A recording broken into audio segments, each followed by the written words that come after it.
সুপ্রিয় দর্শক মণ্ডলী, আমন্ত্রণ জানাচ্ছি দেখার জন্য জাতীয় পুষ্টি সেবা নিবেদিত মা ও শিশুর পুষ্টি বিষয়ক কুইজ অনুষ্ঠান পুষ্টি কথা। উপস্থাপনা তনিমা হামিদ, পরিচালনা ফাল্গুনী হামিদ। পরিবেশিত হচ্ছে জাতীয় পুষ্টি সেবা এর সৌজন্যে।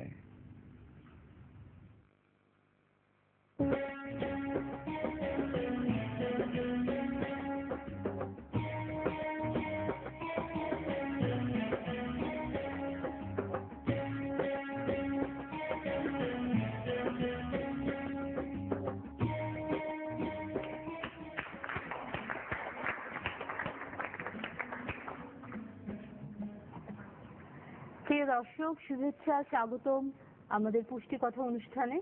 আমি তনিমা হামিদ আছি আপনাদের সাথে পুরো অনুষ্ঠান জুড়ে। আজকে আমাদের এই অনুষ্ঠানের শেষ কোয়ার্টার ফাইনাল অনুষ্ঠিত হবে আমাদের 4টি টিমের মধ্যে। তারপরেই চলে যাব, এখান থেকে 2টো টিমকে নিয়ে আমরা চলে যাব আমাদের সেমিফাইনাল, তারপর রয়েছে গ্র্যান্ড ফিনালে। দর্শক, কথা না বাড়িয়ে শুরু করছি আমাদের আজকের শেষ কোয়ার্টার ফাইনাল 4টি টিমকে নিয়ে। আজকে আমাদের অনুষ্ঠান শুরু করার আগে আমরা একটু আমাদের প্রতিযোগীদের সাথে পরিচিত হয়ে নেব। একটা স্পেশাল ব্যাপার রয়েছে আজকে, যে আমাদের কন্টেস্টেন্ট যারা সিলেকশন রাউন্ডে একা একা এসেছিল তারা আজকে 2জন হয়ে গেছে, মানে তাদের হাজবেন্ডরা তাদের সাথে এসেছে। তো আমি একটু তাদের সাথে পরিচিত হব এবং আমার দর্শকদেরকে পরিচয় করিয়ে দিব। আমি প্রথমে ডান দিক থেকে টিম সি কে রিকোয়েস্ট করবো যে আপনারা যদি একটু আপনাদের সম্পর্কে এবং আপনাদের পরিবার সম্পর্কে কিছু বলেন। আমি তানবিন ফাতেমা রিয়া। আমি জব করছি প্রাইভেট সেক্টরে, লিজিং কোম্পানি। আর আমার হাজব্যান্ড আমি রাশেদ, আমি জব করছি একটি মাল্টিনেশনাল কোম্পানিতে। Very good. আমি টিম ডির কাছে চলে যাচ্ছি, আপনারা যদি একটু আপনাদের সম্পর্কে বলেন। আমি ডক্টর সানজিদা, আমার হাজব্যান্ড। আমি মোহাম্মদ জয়নুর রহমান সিদ্দিকী, আমি ইঞ্জিনিয়ার। আমি জব করছি একটা মাল্টিনেশনাল কোম্পানিতে, সেখানে আমরা বাংলা লিঙ্ক এবং রবিকে টেকনিক্যাল সাপোর্ট দিই। আচ্ছা আচ্ছা, চলে যাচ্ছি টিম ডির কাছে। আমি রিঙ্কু, আমার হাজব্যান্ড বিশ্বজিৎ গোস্বামী। আচ্ছা, আপনি রিঙ্কু, আপনি কি কিছু করছেন? জি না, আমি এখন আপাতত পড়তেছি, জবের জন্য পরীক্ষা দিচ্ছি। আচ্ছা আচ্ছা। আর আমি আইসিএম এর ফাইনাল পাস করছি, আর এট দ্য সেম টাইম একটা প্রাইভেট কোম্পানিতে কাজ করছি। আপনাদের বেবি সম্পর্কে একটু যদি বলেন। বেবির বয়স 9 মাস, 2012 অগাস্টের 25 তারিখ। টিম এ আপনাদের। আমি Ayesha Akter Rikta, housewife plus student, পড়াশোনা করছি ঢাকা ইউনিভার্সিটিতে। তবে হাউসওয়াইফ স্টুডেন্ট এসবের বাইরে আমার এখন সবচেয়ে বড় পরিচয়, আমি এখন একজন মা। আমার বাচ্চার বয়স 2 মাস 1 দিন। অনেক ছোট। আমার হাজবেন্ড, এই সময়টা খুব খুব কেয়ারফুল থাকতে হয় এবং অনেক যত্ন নিতে হয়, তাই না? আমি মোহাম্মদ ইকবাল হক চৌধুরী, জব করছি non banking financial institution Faris finance and investment লিমিটেডে ম্যানেজার হিসেবে আছি। শুরু করছি আমাদের শেষ কোয়ার্টার ফাইনালের প্রথম রাউন্ড, বাজার রাউন্ড। প্রথম প্রশ্ন, শিশুর জন্মের পর একটি শিশুর সুস্বাস্থ্য নিশ্চিত করার উপায় কি? D, exclusive breast feeding. Class 10। চাকরিজীবী মায়েদের জন্য এক্সপ্রেস ব্রেস্ট মিল্ক স্বাভাবিক তাপমাত্রায় বা রুমের টেম্পারেচারে কতক্ষণ ভালো থাকে? সি, 8 ঘন্টা। আর কি জনাকে? পরের প্রশ্ন চলে যাচ্ছি, গর্ভকালীন সময়ে কি ভারী ওজনযুক্ত জিনিস তোলা উচিত? না, তোলা উচিত না। পরের প্রশ্নে চলে যাচ্ছি, একটি শিশুর সুস্বাস্থ্য নিশ্চিত করার জন্য শিশুর বয়স 6 মাস পূর্ণ হলে শিশুকে মায়ের দুধের পাশাপাশি কি করতে হয়? ডি, মায়ের দুধের পাশাপাশি সুষম খাবার দিতে হবে। সুষম বাড়তি খাবার দিতে হবে। পরের প্রশ্নে যাচ্ছি, নবজাতক শিশুর গায়ে যে সাদা সাদা চামড়া থাকে তা কিভাবে উঠাতে হয়? শুধু লোশন দিলেই হবে, ঘষতে হবে না। ঘষা উচিত না, লোশন দিলে আপনা আপনি এটা উঠে যাবে। Right answer, class 10। একটি শিশুর 6 মাস পূর্ণ হলে শিশুকে মায়ের দুধের পাশাপাশি বাড়তি খাবারের পুষ্টিমূল্য কিভাবে বাড়ানো যায়? বিভিন্ন উপাদান একসাথে, বিভিন্ন খাদ্য উপাদান যেন ব্যালেন্স একটা ডায়েট হয়। পরের প্রশ্নে চলে যাচ্ছি, শিশু যাতে শাল দুধ পায় সেজন্য পরিবারের বয়োজ্যেষ্ঠরা বিশেষ করে শাশুড়ি মাকে কিভাবে সহায়তা করতে পারে? মানে শাশুড়ি এবং মেয়ের মা, মানে বেবির মা। হ্যাঁ, বাচ্চার মাকে সাপোর্ট দিতে হবে। পরের প্রশ্নে চলে যাচ্ছি, সাধারণত কয় মাস বয়সে শিশু প্রথম হামাগুড়ি দেয়? জি, 6 মাস বয়সে। 6 থেকে 10 মাস। এর মধ্যে হামাগুড়ি। বেবি টু বেবি ভ্যারি করে। পরের প্রশ্নে যাচ্ছি আমি। সুস্থ শিশুর বিকাশের জন্য কি করা উচিত? এ, সুস্থ শিশুর বিকাশের জন্য মানে সঠিক সময়ে সঠিক যত্নের মাধ্যমে ভালোভাবে পুষ্টিকর খাবার দিতে হবে। এটাই সুষম খাবার, যেটা সব পুষ্টি উপাদানগুলো মিলিয়ে সেটা দিতে হবে। উত্তর ঠিক হয়েছে। শিশুর শরীর বৃদ্ধির জন্য প্রধান খাদ্য উপাদান কোনটি? প্রোটিন। পরের প্রশ্নে চলে যাচ্ছি। শিশু জন্ম দেওয়ার কত সময় পর মা হাঁটাহাঁটি করতে পারেন? যত দ্রুত সম্ভব। যত দ্রুত মা নিজে এফোর্ড করতে পারে। এটাও আসলে মায়ের নিজের উপরেই ডিপেন্ড করে। আমাদের এই প্রথম রাউন্ড শেষ হয়ে গেছে। আপনারা সবাই মোটামুটি ভাবে পার্টিসিপেট করেছেন, অংশগ্রহণ করেছেন, উত্তর দিয়েছেন। আমরা এবার দেখে আসি দর্শক আমাদের প্রথম রাউন্ডের স্কোর চলে আসছে স্কোর বোর্ডে। টিম এ পেয়েছে 20 নম্বর, টিম বি পেয়েছে 30 নম্বর, টিম সি পেয়েছে 30 নম্বর, টিম ডি পেয়েছে 30 নম্বর।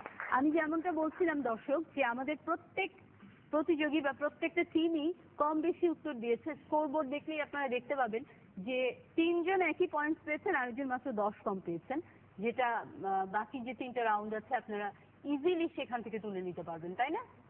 পরের রাউন্ড হচ্ছে আমাদের র্যাপিড ফায়ার রাউন্ড।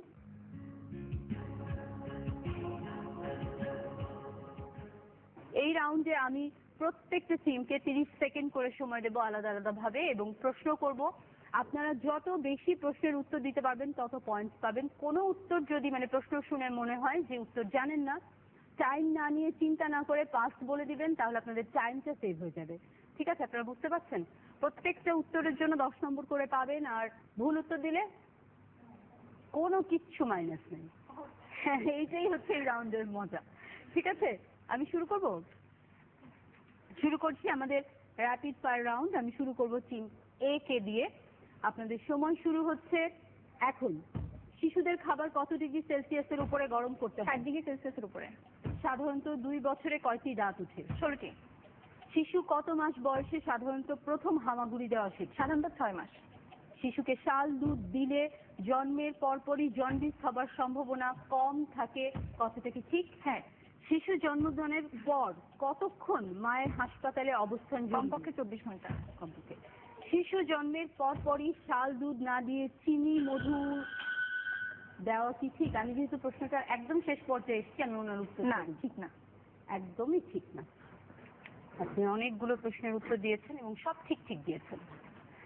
আমি আমাদের পরের টিমের কাছে চলে যাচ্ছি। টিম ডি, আপনারা রেডি? আপনাদের সময় শুরু হচ্ছে এখন। বদহজম কি শিশুর পিক ব্যথার কারণে হতে পারে? হ্যাঁ। শিশুকে রোজ রোজ একই খাবার দেওয়া কি ঠিক? না। শিশুর হাত পা পেটে পানি আসে এবং ফুলে যায় কোন রোগে? কোয়াশিওর কর। গা ফোলা রোগ। সবজি কাটার পর ধুলে কি হয়? প্রি ম্যাচিওর বেবি বলা হয় কখন? কততম সপ্তাহে? 30 সপ্তাহের পূর্বে জন্ম নেয় বেবি। 37 সপ্তাহ পূর্বে। সবজি বেশিক্ষণ রান্না করলে কি হয়? পুষ্টি উপাদান অপচয় হয়। সরি, আপনাদের সময় শেষ হয়ে গেছে। আপনারাও সবগুলো প্রশ্নের একদম ঠিক উত্তর দিয়েছেন। আমি আমার পরের টিমের কাছে চলে যাচ্ছি। টিম সি, রেডি আপনারা? আপনাদের সময় শুরু হচ্ছে এখন। মায়ের দুধের পাশাপাশি 6 মাস পূর্ণ থেকে 8 মাস বয়সের শিশুদের জন্য ঘরে রান্না করা বাড়তি খাবার প্রতিবেলা কমপক্ষে কি পরিমাণে দিতে হয়? 3 বার। 250। হ্যাঁ, 250 হাফ বার। হ্যাঁ। শিশুর জন্মের পর মায়ের যে ঘন আঠালো দুধ থাকে সেটা কি শিশুর জন্য উপকারী? হ্যাঁ। শিশু কত মাস বয়সে সাধারণত প্রথম হামাগুড়ি দেওয়া শেখে? 6 মাস। ভিটামিন এ যুক্ত শাকসবজি না খেলে শিশুর চোখে কোন রোগ হয়? রাতকানা রোগ হয়। দুটি শিশুর জন্মের মধ্যে 2 বছর। আমি আসলে একদম শুরুই করতে পারিনি, তার আগে উনি উত্তর দিয়ে দিয়েছেন। আমি শেষ উত্তরটা নিচ্ছি না। আমি পরের টিমের কাছে চলে যাচ্ছি। টিম ডি, আপনারা রেডি আছেন? প্রশ্ন শুরু করব। আপনাদের সময় শুরু হচ্ছে এখন। শাল দুধে কোন পুষ্টি উপাদান বেশি থাকে? প্রোটিন। আমিষ পাওয়া যায় এমন কিছু খাবারের নাম বলুন। মাছ, মাংস, দুধ, ডাল। শিমের বিচি। শিশুর টিবি টিকা টিবি টেস্ট কখন 9 করা হয়? 9 সপ্তাহ। জন্মের 9 9 সপ্তাহ। আয়োডিনযুক্ত লবণ কোন পাত্রে সংরক্ষণ করা উচিত? মাটির পাত্রে অথবা প্লাস্টিক পাত্রে। শিশুর দেহের ওজন অর্ধেক ও তার বেশি কমে যায় কোন রোগী? হাড্ডিসা। দুটি শিশুর জন্মের মধ্যে অন্ততপক্ষে কত সময় বিরতি দিতে হয়? 2 বছর। আমাদের সব প্রতিযোগীরা অনেক পারদর্শী, যেহেতু সবাই অলরেডি মা বাবা হয়ে গেছেন, সেজন্য তারা অনেক পারদর্শী, অনেক ভালো উত্তর দিয়েছেন, সবাই অলমোস্ট ঠিক উত্তর দিয়েছেন। কাজে স্কোর বোর্ড নিয়ে আমি নিজেই খুব চিন্তিত। চলুন দর্শক দেখে আসি স্কোর বোর্ড। যেমনটা বলছিলাম,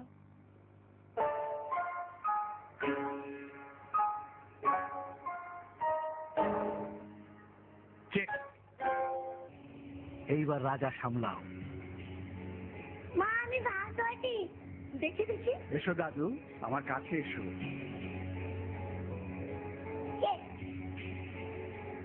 ব্রিলিয়ান্ট চাল। একে কি খেতে দাও? বলেন দিতাম। কি দিতে?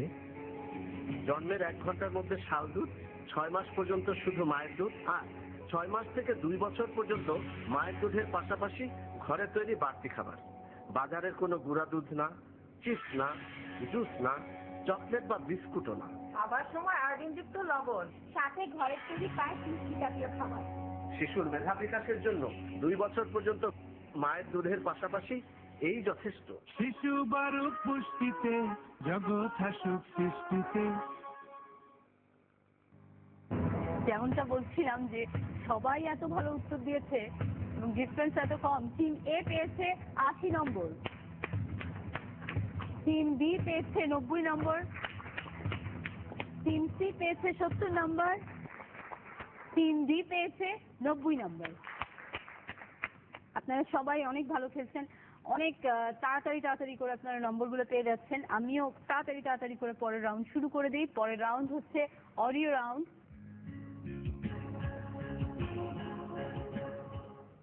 আমরা আপনাদেরকে একটা অডিও থিম শোনাবো, এরপর ওই থিমের উপর বেস করে আমি আপনাদেরকে প্রশ্ন করব।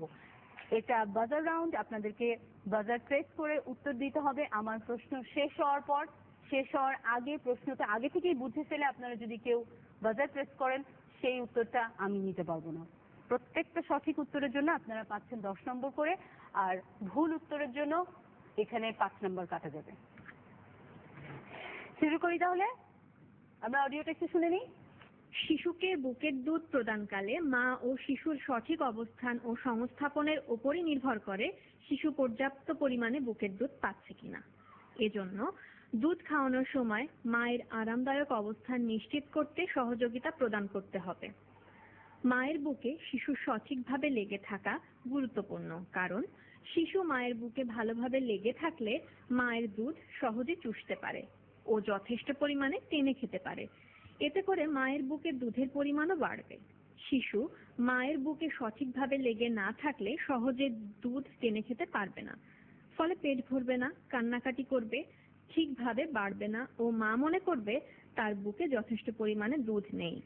তাই মা ও শিশুর সঠিক অবস্থান ও সংস্থাপন এবং শিশুর বুকের দুধ খাওয়ানো নিশ্চিত করতে পরিবারের সকলের সহযোগিতা প্রয়োজন।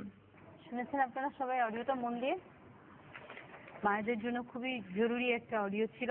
আমি প্রশ্ন করব, আপনারা সবাই রেডি? আমার প্রথম প্রশ্ন, শিশুকে বুকের দুধ প্রদানকালে শিশু পর্যাপ্ত পরিমাণে বুকের দুধ পাচ্ছে কিনা তা কিসের উপর নির্ভর করে? বি, মা এবং শিশুর সঠিক অবস্থানের উপর। মা এবং শিশুর সঠিক পজিশনের উপর। ঠিক আছে, 3 নম্বর প্রশ্নে চলে যাচ্ছি। শিশু মায়ের বুকে সঠিকভাবে লেগে না থাকলে সহজে দুধ টেনে খেতে পারবে না, ফলে পেট ভরবে না, কান্নাকাটি করবে। কথাটা কি ঠিক? না, ঠিক না। ঠিক না? আপনি বলেছেন কথাটা ভুল।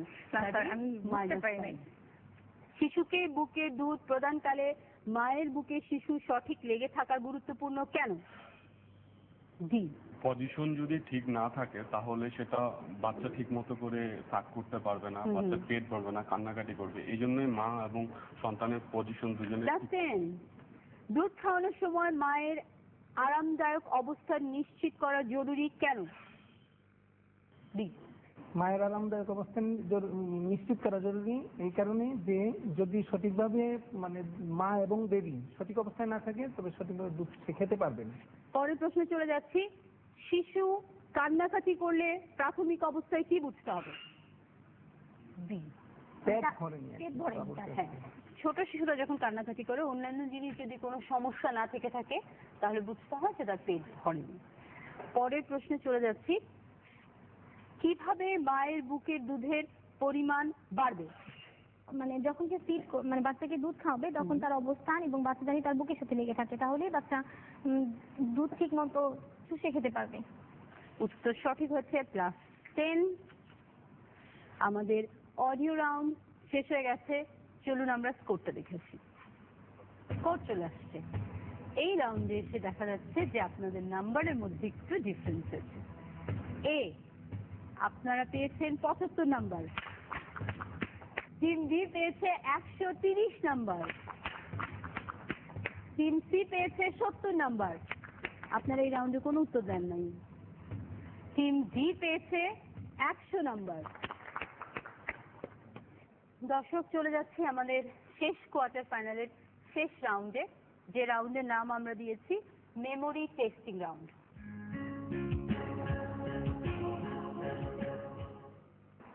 এই রাউন্ডে আমার পেছনে যে মনিটরটা আপনারা দেখছেন, এখানে আমরা আপনাদেরকে একটা ছবি দেখাবো। আপনারা ছবিটা দেখবেন, দেখার পরে ওই ছবির প্রসঙ্গে কিছু প্রশ্ন আমি আপনাদেরকে করব।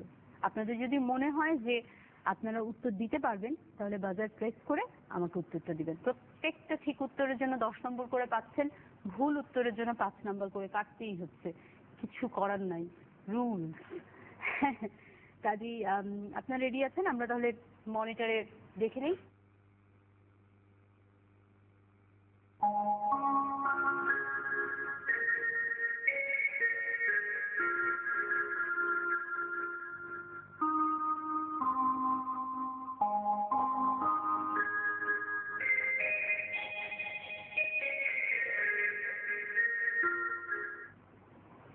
দেখেছেন আপনারা সবাই ছবিটা? সবাই রেডি? বাজারে হাত। আমার প্রথম প্রশ্ন, মায়ের দুধের পাশাপাশি 9 থেকে 11 মাস বয়সী শিশুদের জন্য ঘরে রান্না করা বাড়তি খাবার দিনে কতবার দিতে হয়? 3 বার। আড়াইশো ml 3 বার দিতে হয়। আমি শুধুমাত্র বারটা জিজ্ঞেস করেছি।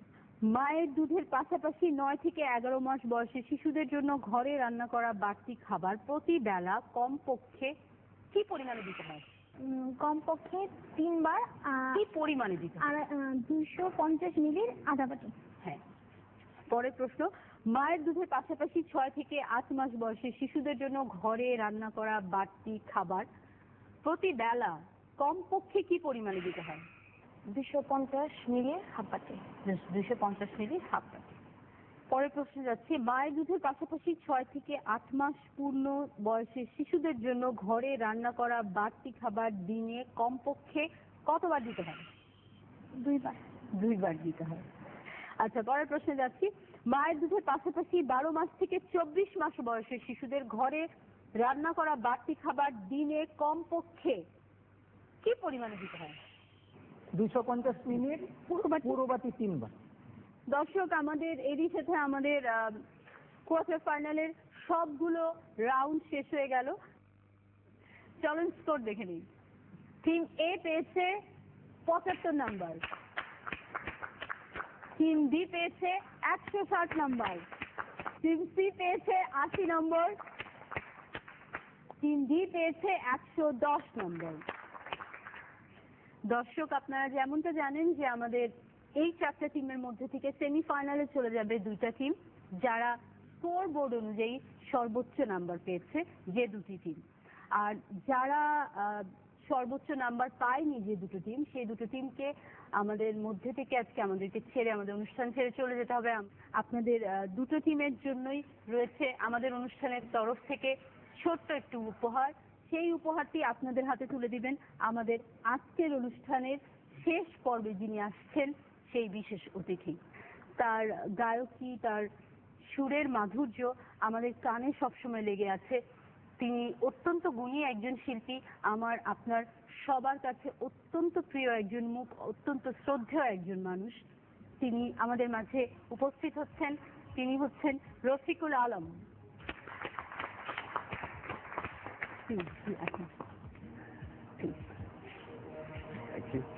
আপনি এসেছেন, আমাদের অনুষ্ঠানের সময় দিয়েছেন, সেজন্য আমি আমার অনুষ্ঠানের পক্ষ থেকে আন্তরিকভাবে কৃতজ্ঞতা জানাচ্ছি এবং আমার ধারণা দর্শকদের সাথে সাথে আমাদের প্রতিযোগী এবং আমার বিশেষভাবে অসম্ভব ভালো লাগছে। আমারও ভালো লাগছে, একটা মহাপ্রিয় অনুষ্ঠান, অস্ট্রেলিয়া অনুষ্ঠান, আমার খুব ভালো প্রিয় সাবজেক্ট এটা আমার। আচ্ছা আচ্ছা, তাহলে কি আমরা আপনার কাছ থেকে কিছু জানতে পারবো?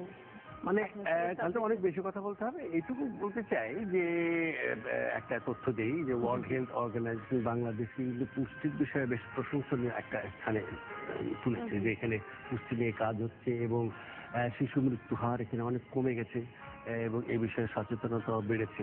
আপনাকে যেহেতু পেয়েছি, কাজে আপনাকে দিয়ে আরেকটু ছোট্ট একটা কাজ করে নিতে চাই। সেটা হচ্ছে যে আমাদের এই গেমের রুল অনুযায়ী আজকে দুটো টিম আমাদেরকে ছেড়ে চলে যাবে, তাদের হাতে পুরস্কার তুলে দেওয়ার কাজটি যদি আপনি একটু করেন। প্লিজ আপনারা চলে আসেন, বাচ্চাকে নিয়ে চলে আসেন। বাহ, সুন্দর একটা পুরস্কার। বাহ, এই বাচ্চা দেখে তো আদর না করে পারা যায় না। আপনাদের দুজনকেই আমরা জোরে একটা করতালি দিয়ে ওনাদেরকে।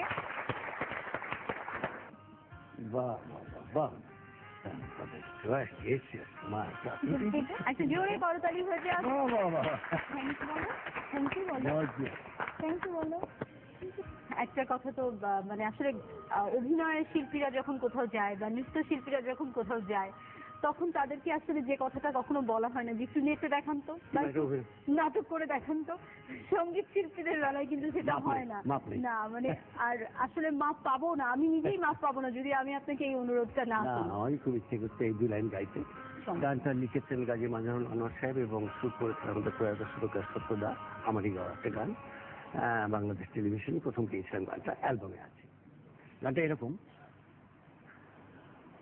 বাছা রে বাছা তুই আর একটা দিন বাড়ি থেকে যা, বাছা রে বাছা তুই আর একটা দিন বাড়ি থেকে যা। মুড়ির মোয়া গুড়ের সন্দেশ এখনো তো হয়নি শেষ, মুড়ির মোয়া গুড়ের সন্দেশ এখনো তো হয়নি শেষ। এমনি করে রাখতো ধরে আমার দুঃখী মা, বাছা রে বাছা তুই আর একটা দিন বাড়ি থেকে যা,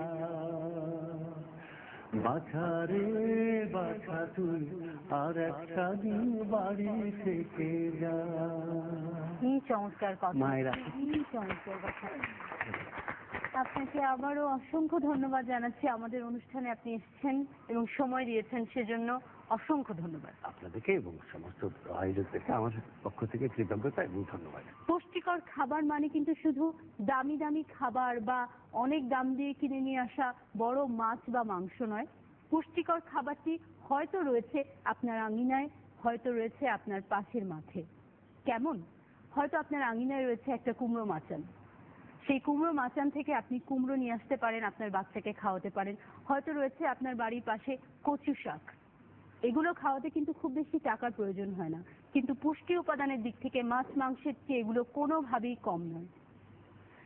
এই উপাদানগুলো নিয়ে আসুন, শিশুকে, শিশুর মাকে খাওয়ান। সুস্থ শিশু, সুস্থ মা, সুস্থ জাতি উপহার দেন। সবাই ভালো থাকবেন, সুস্থ থাকবেন এবং আমাদের পরবর্তী প্রথম সেমিফাইনাল দেখার আমন্ত্রণ জানিয়ে আমি তনিমা হামিদ বিদায় দিচ্ছি। ধন্যবাদ।